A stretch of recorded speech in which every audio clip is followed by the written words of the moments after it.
Good morning, I'm Daryl Jones, Director of Research at Hedgeye. Welcome to the Macro Show for September 17th, 2024, one day before the Fed. Rate cut expectations, accelerating rate of, we were just talking, I think right now, I think they're at about 67% for 2 cuts or 50 basis points. Last week, I'm pretty sure intraday they were down below 15%. So a week ago, there's no way 2 cuts are happening. Fast forward a week, I'm not sure what changed other than Nikki leaks, but now we're not a certainty, but a high probability of 2 cuts. Yeah, what happened was the elites wanted something different. Yeah. And that's the way that this goes, sadly and pathetically. I started smiling though because all it's meant is new all-time highs in our accounts. Yeah. So if you played it the right way, which is long gold, long bonds, long foreign currencies against short dollars, long bond proxy sectors instead of tech, you've absolutely crushed it. So now we're in a situation where it's priced in, so to speak, and the risk, as we've been talking about, becomes that A, Powell actually does it and it looks like a panic attack cut, or B, doesn't do it. So same side, you're on the same side of the coin, and I don't know which one it needs to be. It doesn't need to be anything. I mean, a world that we live in where you have to leak it to the Wall Street Journal multiple times and then get Hilsenrath, who's the former Nikki Leaks guy, to come in on LinkedIn to say the same thing, to get Elizabeth Warren to come in from the other side, asking for 75 basis points, like a written letter to Powell. I mean, this is a circus. Yeah. It makes America look like a circus, okay? So again, if you want that, if that's what you want and that's what you need, what they really need is they just need their bubbles back. I mean, to be clear, they need people to believe that 50 to 75 basis points is going to bring tech back, and it didn't yesterday, so we'll have to see what happens today. I think they're hoping that again this morning, but we'll get into that obviously as well. In the top 3 things, number 1 is going to be rates, this big rates move, which is essentially what I was just talking about, utilities, and then we'll hit on countries. But the interest rate move is very simple. I mean, our front runner for the Federal Reserve, all insider trading, any government leaks, Nikki leaks, et cetera, is the 2-year yield. So you can see that continues to signal this morning a series of lower highs and lower lows, which means that they're going to continue to price in rate cuts, provided that quad 4 economic data continues to panic them, and this is a call we've been making since July. So again, that's the way to make money, front run that, as opposed to doing it all in 2 to 3 days. We'll get into what their panic attack put buying looks like all of a sudden, and of course stay with the currency trades, but at the top end of the range today on both euros and pounds are very close to it. So I'm going to take those positions to their minimum. I'm going to take a bunch of fixed income positions to their minimum. I don't need to make any more money. Obviously if this continues, it's going to continue to make us money, but it doesn't have to do with anything other than executing inside of the process. You would be a seller at the top end of the range no matter what's going on in this somewhat less free world, or free market world. Secondly, on utilities, I mean, this is another great day. If you look at the bongo board yesterday, I mean, tech was down 0.4% to down 2.9 for quad 4 and Q3 to date. That's not how the old wall explains it, but that's how it's explained in your accounts. So again, up 16.1% are utilities. That is actually being beat by XLRE, which is up more than that by a good 200 basis points. So it's just been fantastic. I don't know what else we could say. We're right for the right reasons, and we go on with our day on that. The split between utilities and a lot of other things is actually starting to reach unprecedented split levels. So you got not only immediate term trade over bot near the top end of the range on XLU, which is in your daily pin sheet, but you're getting it spread relative to everything else, which is why they're begging for their cowbell so that they can get that one red one in particular. Nobody's begging for energy stocks to come back. They're just going to beg for cowbell so they get Microsoft, Apple, and NVIDIA back. So you got that. And then finally, you got countries. You don't have to deal with any of that. You stay with the book that you're long. You 3 ways winner in Asia last night. So again, India hit another all-time high. Indonesia's been fantastic, word of the day. IDX, of course, and then you get Malaysia up 0.7% as well. So again, these things are all working for the right reasons, and so is South Africa, also up another 0.7%. South Africa is a textbook example Once an economy enters a recession, first of all, you shouldn't have been long the equity market into that because it collapses. And then when you're coming out of that, that's a textbook quad one economic acceleration. That is typically where you will find quote unquote value, where you have value stocks work best only in one quad, which is quad one. So again, South Africa, obviously there's plenty of gold exposure on the mining side in there. That equity market continues to act well, but the quad count is 1, 1, 2. That means that in the current quarter, we're now casting South Africa coming out of their prior quad fours. You can see that on slide 35. They went back-to-back quad fours, and then they get, again, the quad count is quad 1 in Q3, quad 1 in Q4, and then quad 2. That's the way to read it. If you're not doing it that way yet, get there. That is core to the process, and those are your top 3 things. All right, it's just a better life. Imagine waking up every day knowing, just knowing. Imagine, I get up early. At 4, actually 3 kids now sleeping in the house with one of my kids having moved away. Today I'm going to trade on inside information with everybody else sleeping. Just knowing, that's what you do. Or knowing, and this is what happened yesterday. Over 154,000 of the Intel $21 calls, which expire on Friday, traded ahead of their Amazon news. Now the stock's up 8%. Knowing full well that that's what you do. Your family's sleeping and you know that that's what you do. Okay. Or you're waiting for John Hilsenrath to give you a buzz, or hey, maybe I get to talk to Nick Timmeros. Maybe I get a little something from Elizabeth Warren. Imagine that. Imagine. I just think it's terrible. And this, my friends, and you're all my friends, and they're the other team. The enemy of the moral compass is the fourth turning. So this is going to happen. It's going to play out in full. And mark my words, from this day until that, every decision that you and I make and they make, we will all be held accountable to these things. Not just by ourselves and our teammates, but by our kids. They're going to know. They're going to know.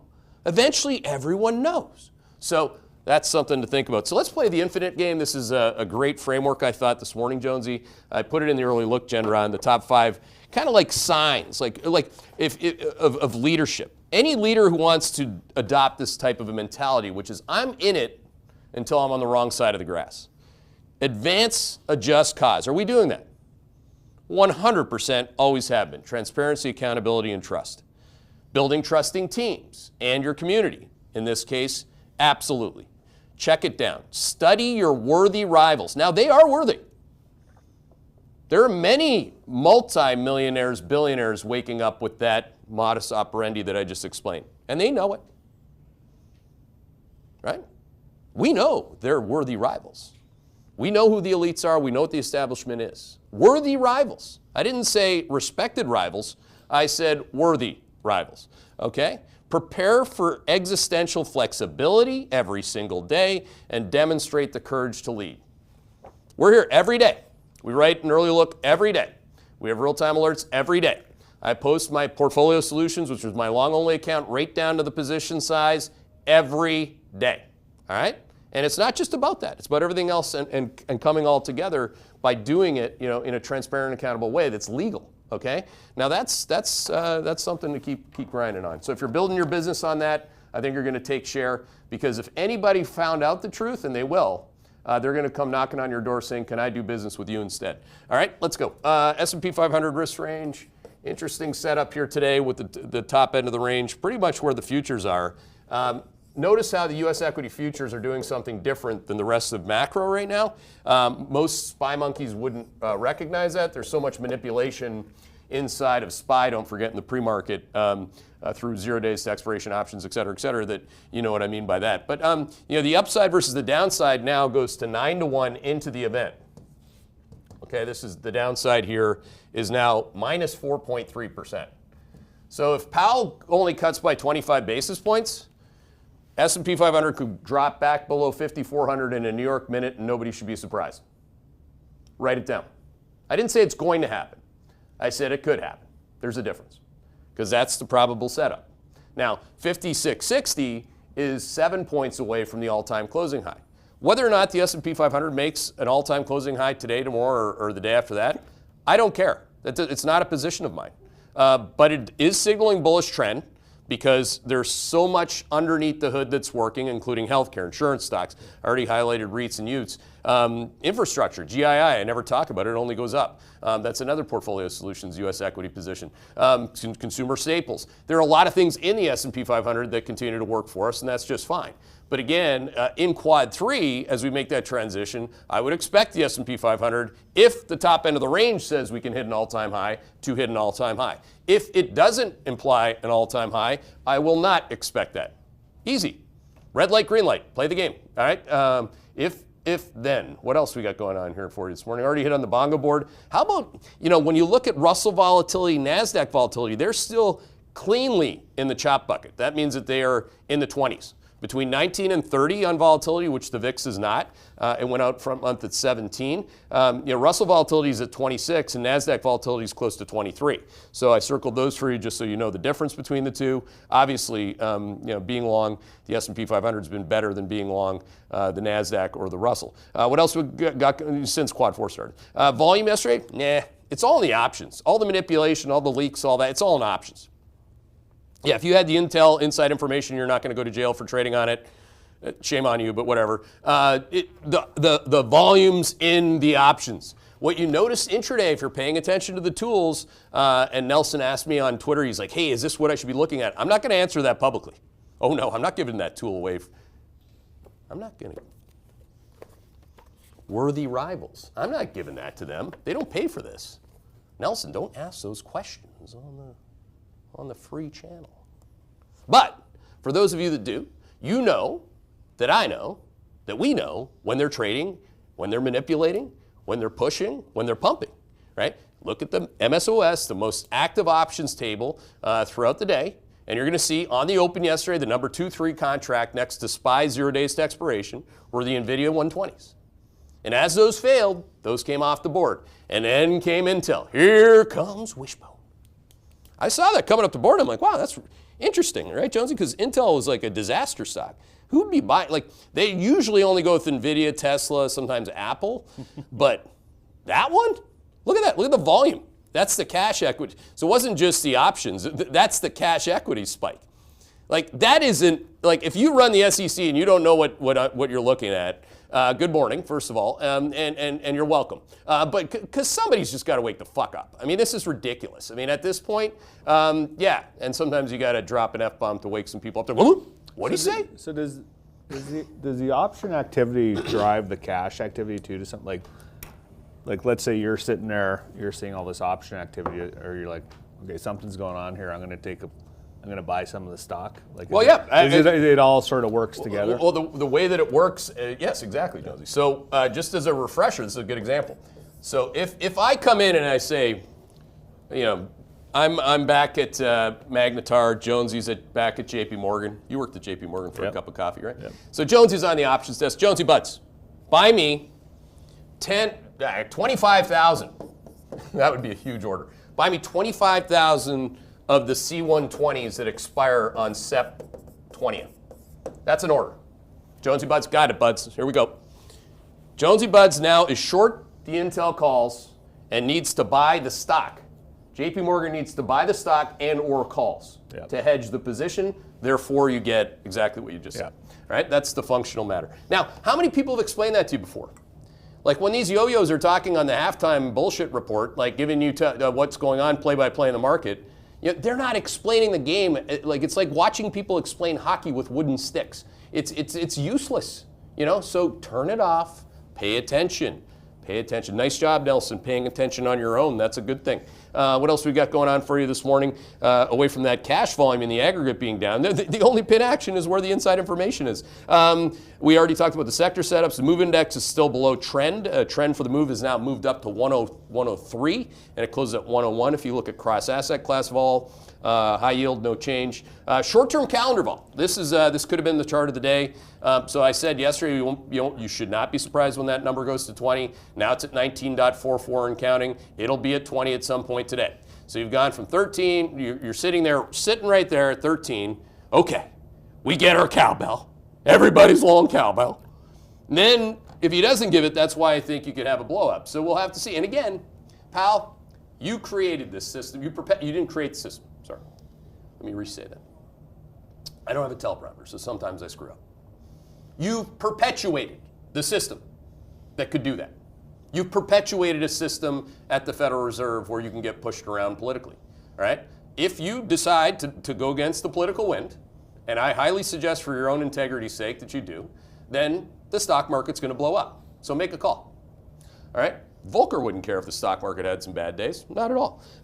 Powell, I think he's probably got a couple burner phones that'll be ringing. What else we got going on for you this morning? We have the flip line. You're still in a positive dealer gamma situation. So you shouldn't be surprised or scared or feeling anything if you hit the top end of the range. At the top end of the range, you just take down gross exposure.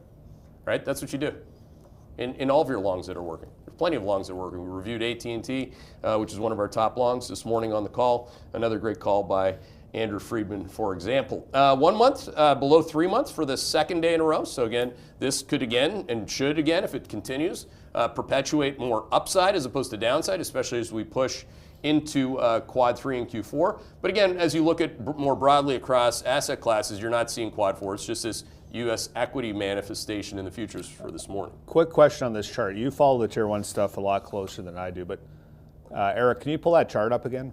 Or is it cells? Yeah. So obviously we get that when 1 month is below 3 months, that could lead to more upside. How do you think about sort of the rate of change, like 1 month coming down, or do you wait? Are you more focused on the when it crosses? I'm focused. That's an important question. I'm focused on where the blue line is relative to my front month VIX signal.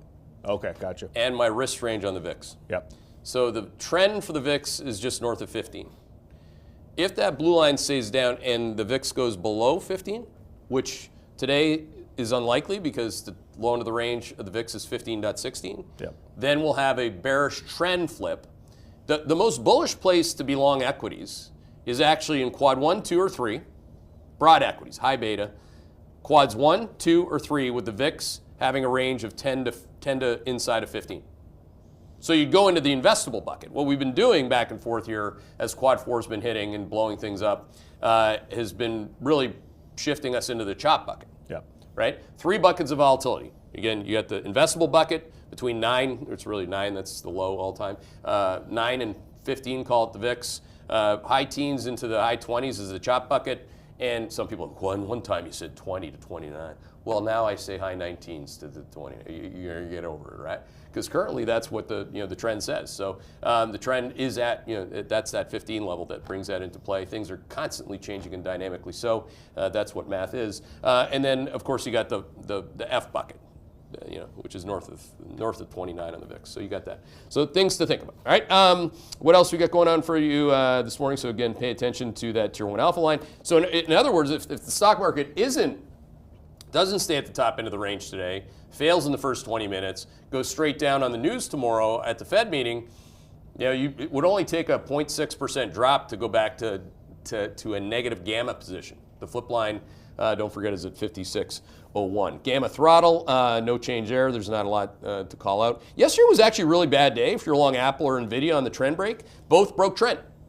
Right? So you can see the impact table. They were 27% of the downside. I mean, all the fun and games were in stocks that we own and sector styles and bonds and gold that have been going up. But I mean, that was not fun. I mean, so again, don't forget that we have Apple 222 was probably one of the most important things that have happened in the last week, alongside everything else happening that people don't want to really talk about until they have to. But obviously, if you're long Apple yesterday, you had a bad day. What else we got going on? And Felix put up a negative note on it, right, on their new phones. It's just the initial demand is something like that. It was a negative. Very technical term. Asia last night, it wasn't just our 3 winners. China was closed and Japan was down. Now, Japan acts terrible. I mean, Japan, a stock market down almost 5% now in the last month, down a full percent last night. They had the day off the night before. It had all the reasons to buy the Nikkei, you know, NASDAQ up. Actually, NASDAQ was down yesterday. But maybe that's what it was. Who knows? Who cares? All we care about is the signal, right? The signal in Japan is negative. And they've had some bad economic data as of late to boot. What else we got going on for you this morning in addition to those India all-time closing highs? Nothing doing other than a lower high for the first time in Germany with a bad economic data point again. I don't know if you were going to go through that. Well, yeah, so German economic sentiment actually came in at, well, huge deceleration sequentially, but it's the lowest level since May 2020, which of course was, you know, the middle of the pandemic. Eurozone also decelerated, more like a 9-month low, but the big thing I think with both of them is month over month, just a big drop. And then, you know, India actually had by and large some positive data, both imports and exports accelerated month over month.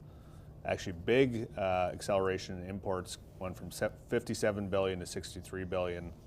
And then we had wholesale inflation in India going decelerating, going from about 2.1% to 1.3%. So you have the, at least on those two data points, some quad one type data from India, whereas, yeah, that economic sentiment number in Germany was just off the charts bad. Well, do you see this slide? I went through this with Steiner on the call this morning too. If you go back to slide 35, you see how Germany's re-entered quad 4 in Q3? You see that? See how that number is a 4? Here, just give you 1 second here. This number right here is a 4. So if you go to Germany, Q3, 4. So this, you know, and their economic data has gone to negative year over year. That's re-entering recession. So 2 points to be made on that. 1, we got the quad right.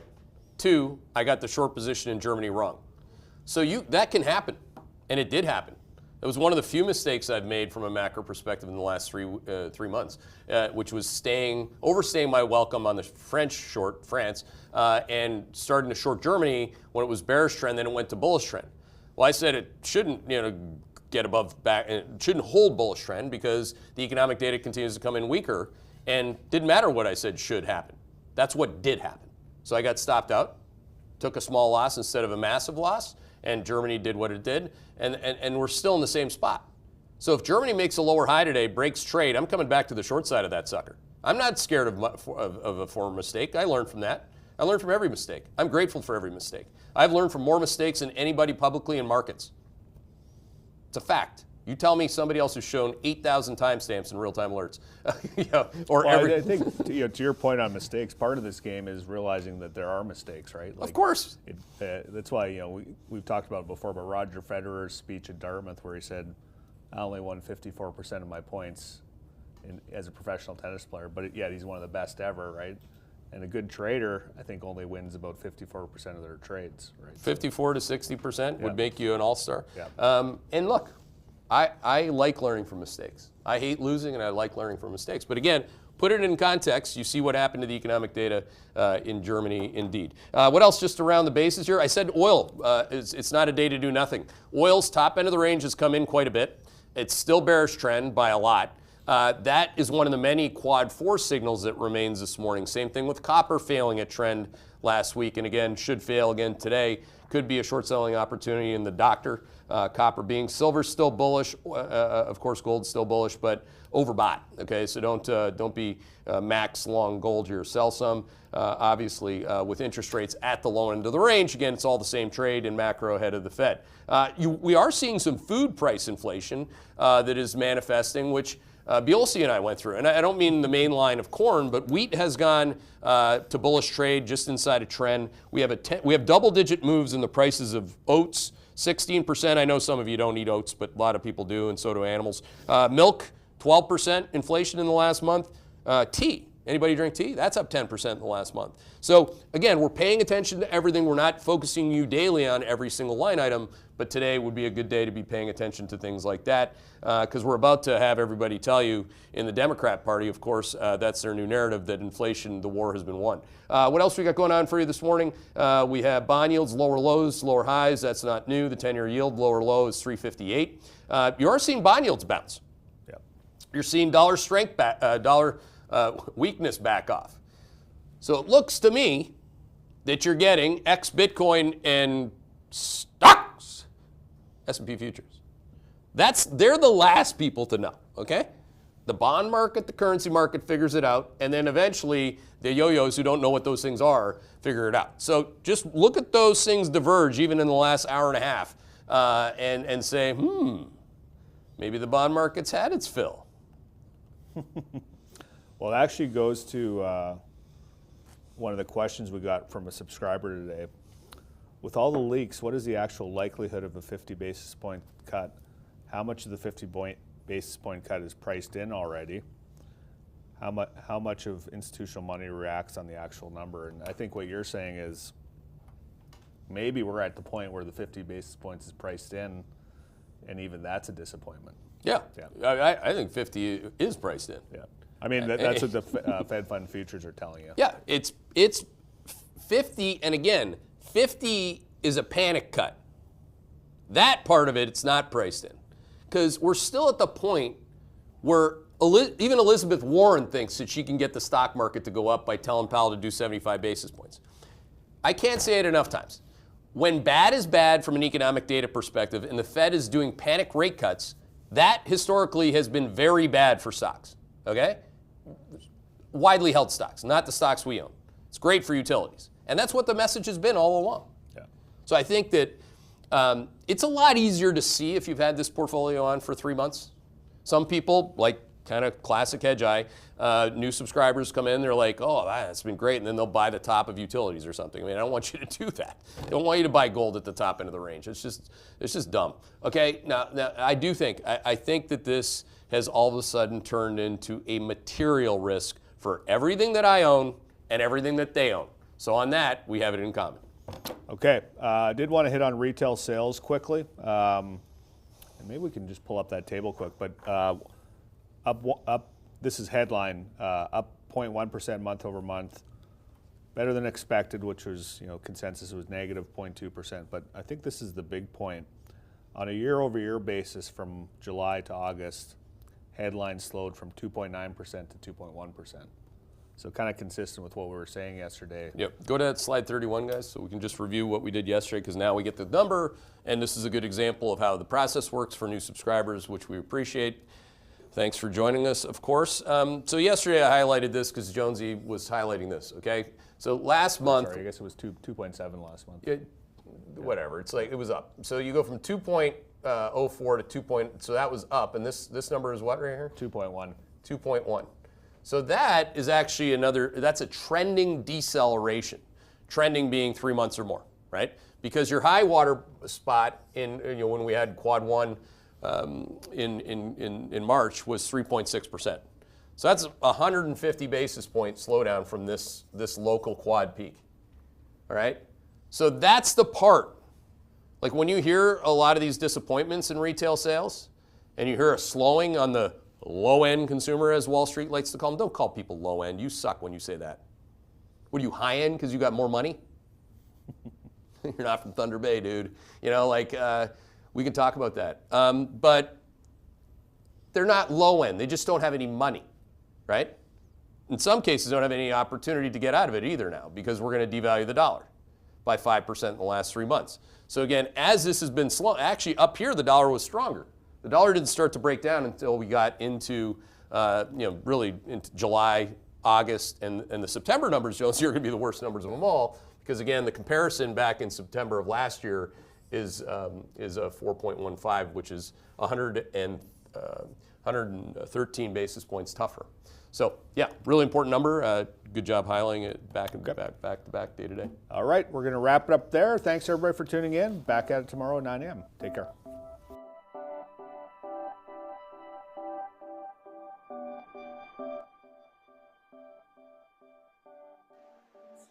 And good morning from the control room, everybody. How we doing out there?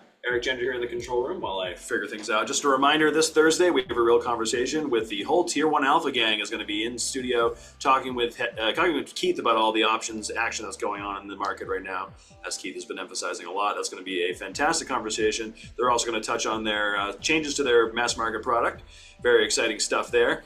And then we also have a replay of the Judy Shelton Real Conversation on hedgeitv.com. Go check out hedgeitv.com.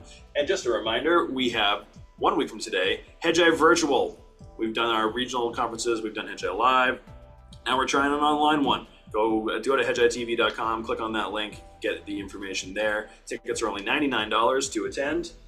It's going to be a great conversation. It's going to feature Keith, Felix Wong, Jay Van Sciver, Josh Steiner, and Andrew Friedman, the Freebird. It's going to be a great conversation, 3 hours of great macro content and stock content. Have a good day out there.